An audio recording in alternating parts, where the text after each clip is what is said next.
দুইখানা পানির ঝর্ণা থাকবে।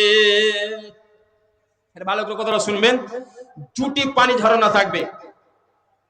বন্ধুরে আমার, দুইখানা পানির ঝর্ণা থাকবে, প্রবাহিত নদী থাকবে।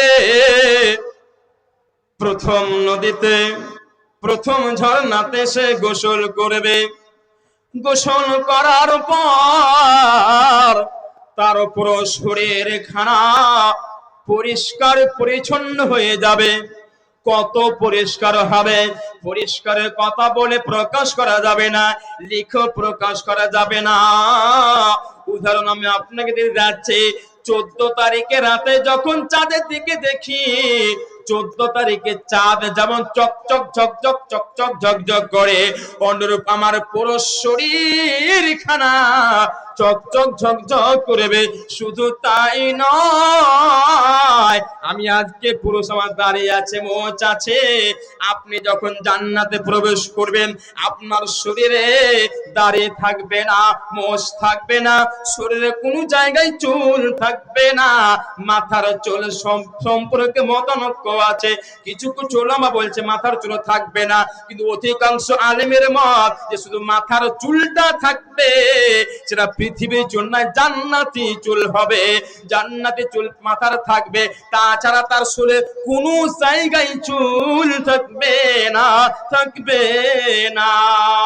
শুধু তাই নয়, এখনো জান্নাতে প্রবেশ করেনি, তার উপর শরীর খানা আপনার ঝকঝক ঝকঝক হয়ে গেল। এবার আপনাকে বলতে চাই যে আপনি মারা গেছেন 1 বছর বয়সে, কেউ মারা গেছে 80 বছর বয়সে।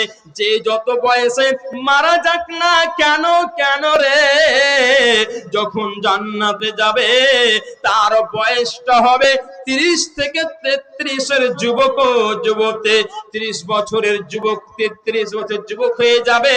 শুধু তাই নয়, এর উচ্চতা কত হবে শুনে নেন। উচ্চতা কতটা হবে?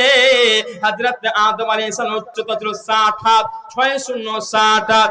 হযরত 60 হাত, প্রতিটা জান্নাতি ব্যক্তি 60 হাত উচ্চতা হয়ে যাবে। শুধু তাই নয়, শুধু তাই নয়, এবারে বন্ধু আমার, দ্বিতীয় ঝর্ণার পানিতে পান করবে।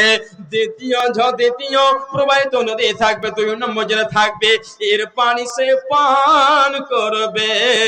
যেমন পান করা, তার ভেতরে যা কিছু আছে, পেশাব পায়খানা, এগুলো তার ক্লিয়ার হয়ে যাবে। জি, এখনো জান্নাতে সে প্রবেশ করেনি। দ্বিতীয় পানির ঝর্ণার পানি পান করবে। পানি পান করার সাথে সাথে পেশাব পায়খানা তার ক্লিয়ার হয়ে, এর মানে জান্নাত পবিত্র জায়গা, পাক জায়গা। জান্নাতে পেশাব হবে না, পায়খানা হবে না, পায়খানা হবে না। জান্নাতে পেশাব হবে না, পায়খানা হবে না। আপনার মুখ দিয়ে থুতু বের হবে না, লাগবে আপনার সুষমতা পানি বের হবে না। এত পরিষ্কার পরিচ্ছন্ন জান্নাত পবিত্র, যার জন্য পৃথিবীতে আমরা একটু বেশি খাবার খেলে অসুবিধা, কম খেলে অসুবিধা, আমাদের খাবার খেতে গেলে একটু অসুবিধা হয়। জি, তাহলে এই জান্নাত দেখেন কত দামি জায়গা, আপনার পেশাব পায়খানা কিছু হলো না, তাহলে আপনার শরীরটা চকচক ঝকঝক করলো, আপনার পরিষ্কার পরিচ্ছন্ন হয়ে গেল, এত পরিষ্কার এত দামি হবে। এরপর আপনি উচ্চতা হলো 60 হাত, আর আপনি জান্নাতে যখন প্রবেশ করবেন তখন আপনার প্রত্যেকটা ব্যক্তি একই রকম হবে, একই সমান, একই রকম, একই সমান। এর তখন সে জান্নাতে প্রবেশ যখন করবে, জান্নাতের দরজার কাছে 2টি, যে দরজার কাছে আপনার সোনার থাকবে সুজ, সোনার সুজ থাকবে। সোনার সুজটা সে দাববে, যেমনই দাবা তখন সে বুঝে নিবে যে আমাদের সাথীরা এসে গেছে। তখন প্রত্যেকটা হুরেরা জান্নাতের গেটের কাছে ভিড় জমাবে, আর ভিড় জমিয়ে জান্নাতে যখন প্রবেশ করবে, ওই জান্নাতে হুরেরা তার আরবিতে গান বলবে, গান বলবে। কিভাবে গানগুলো বলবে? নাহনুল খালিদাতু ফালান নাবিয়্যু আন খালা খালা ফালা, এমন করে মধুর সুরে তাদেরকে গান বলে বলে, পৃথিবীর এই গান নয়, আরবিতে গানগুলো হবে, তাদের সাথে ভালো করে আপ্যায়ন করে করে জান্নাতের দরজা থেকে ভিতরে নিয়ে যাবে। এই ব্যাপারে বলা হয়েছে, কিছু কিছু উলামা বলেছেন যে জান্নাতের দরজার কাছে গল্প করতে গিয়ে উত্তর পূর্ব পশ্চিম চারদিকে গল্প করতে গিয়ে 80টা বছর কেটে যাবে, মনে হবে অল্প সময় কাটলো, এত দামি জান্নাত। এরপরে সে ভেতরে যাবে, এরপরে সে ভেতরে প্রবেশ করবে, এরপরে সে ভেতরে প্রবেশ করবে। যখনই জান্নাতে চলে যাবে, যারা গিলমান থাকবে তাদের খাদেম থাকবে, এরা আপনারা আপেল নিয়ে আসবে, কলা নিয়ে আসবে, এরকম বসার চেয়ারে থাকবে। আপনারা লজে গেছেন, পার্কে ঘুরেছেন, লজ দেখেছেন, কত সুন্দর সাজানো থাকে। জান্নাত মানে সাজানো থাকবে।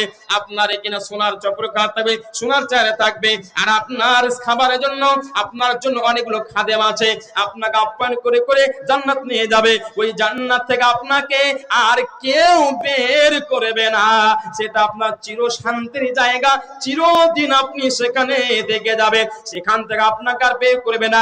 এরই নাম হলো জান্নাত, এরই নাম হলো জান্নাত। আল্লাহু আকবার। তাহলে মা বোন এখনো যারা আছেন, মা বোনের খুবই সহজ আছে, মা বোনের জান্নাত দেওয়া খুবই সহজ। জি, নবীজি বলেছেন মা বোনের 4টা কাজ করলে তারা জান্নাত যাবে। 4টা কাজ মা বোন যারা আছেন, ওই জন্য একটা হাদিসটা একটু তাদের জন্য বলছি। পুরুষদের জন্য অনেক হিসাব লাগবে, যাদের মালা মালা হিসাব দিতে হবে। আল্লাহ যাদেরকে যত অর্থ দিচ্ছে সম্পদে আপনি হিসাব দিতে হবে।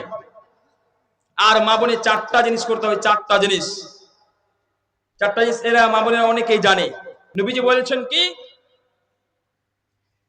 সল্লাত খামসাহা, মা বোনের প্রথম কাজ হলো সল্লাত খাম, ইজা সল্লাত খামসাহা, তারা 5 ওয়াক্তের নামাজ আদায় করবে।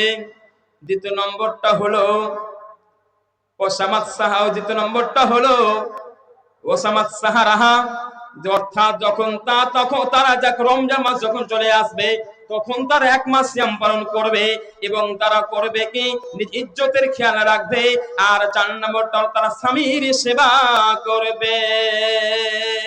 যেই নারী পাঞ্জেগা নামাজ পড়িবে, রমজান রোজা সে কভু না ছাড়বে, স্বামীর সেবা করবে, সে বাঁচবে যত কালো, তার জন্য জান্নাতের দর খোলা আছে। অতএব মা বোনের 4টা কাজ, 5 ওয়াক্ত নামাজ পড়তে হবে, রমজান মাসে তাকে 1 মাস সিয়াম পালন করতে হবে, ইজ্জতের খেয়াল রাখতে হবে, অর্থাৎ তাকে পর্দা করতে হবে, স্বামী ছাড়া অন্য কারো কাছে গেলে চলবে না, তাকে পর্দার খেয়াল, ইজ্জতের সেবা করতে হবে। 4 নম্বরটা তাকে আপনাকে স্বামীর স্বামীর খিদমত করতে হবে। এটা আমার বিষয় নেই, একটু বলে দিলাম, এটা বিষয় নেই, মা বোন আছে তাকে বলে দিলাম, এই 4টা কাজ তাদের করতে হবে। এটা বিষয় আমার ছিল না, তো এই 4টা কাজ তাদেরকে করা দরকার হবে। জি, আল্লাহু আকবার। তো যাই হোক, জান্নাত এত শান্তির সুখের জায়গা, জান্নাতে প্রবেশ করলে এরপরে জান্নাতে অনেক নিয়ামত থাকবে। জান্নাতে একটা পোশাক আপনি পরবেন, যে জান্নাতে পোশাক আপনার কখনো পুরাতন হবে না, এরপর একটা পোশাক একবার পরে দ্বিতীয়বার পরা লাগবে না। জান্নাতে আপনি ইচ্ছা আমি আপেল খাবো, আপেল আপনার কাছে চলে আসবে। আপনি বলছেন আমি কলা খাবো, কলা আপনার কাছে চলে এলো। আপনি পানি খাবো, পানি আপনার কাছে চলে আসবে। জান্নাতে অনেক রকম ফল থাকবে, এর ব্যাপারে সূরা নাবাতে বলা আছে। তো জান্নাত আমি বললাম যে ওয়াকাশান জিহাকা, সূরা নাবাতে বলা হয়েছে। সূরা নাবার ভিতরে আল্লাহ পাক জান বলেছেন কি, সূরা নাবাতে আল্লাহ পাক এই জান্নাত সম্পর্কে বলেছেন,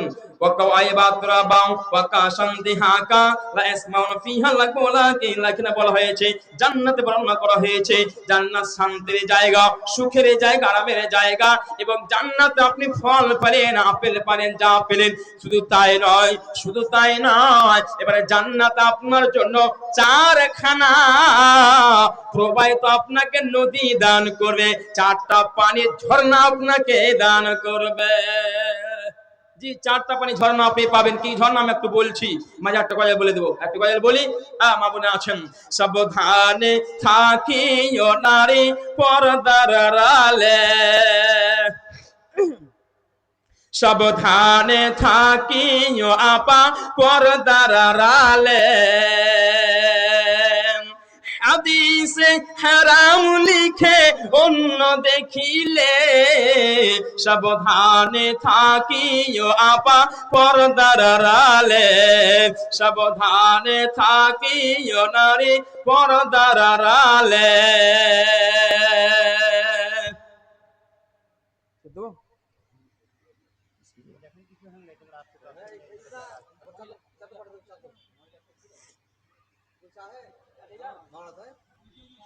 তো মা বোন যারা আছেন, মা বোনদের কাছে চাদর পাঠান।